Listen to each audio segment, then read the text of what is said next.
Faiza Ali ambaye kwa usiku wa leo ametutokelezea na mambo fulani ya huha. Mambo zako? Poa mzima? Umependeza.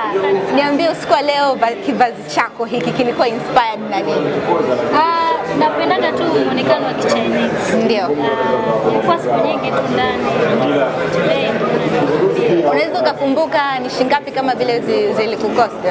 Kwa kweli ilikuwa ni zawadi kutoka kwa Mungu wangu. Hata sijui. Okay, kuna swali nataka kurelate.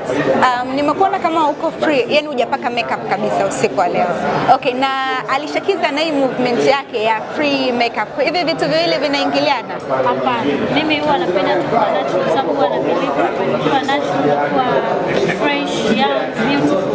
Okay. Mara nyingi nikipaka makeup nakuwa napaka tu ile hali ya usichana sana kutamani.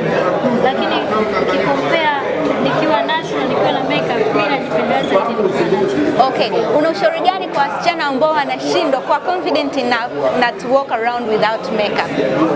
Well, ni washauri nini? Kwanza kila mtu ana uzuri wake wa asili. Ndio.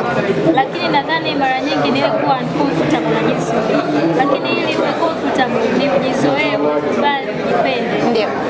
Ukiwa una hivyo vitu basi haijalishi. Unaweza kuwa hata unakuwa imeenda upande. Lakini when you are comfortable, you are happy, then unaweza tu kuwa free makeup. Okay, nitajie vitu viwili ambavyo unatarajia kuviona usiku wa leo sana.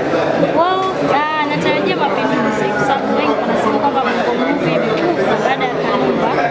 Na as you see even the cover, changing imeanzia hapo. Hiyo cover liko very interested. Jina la movie pia.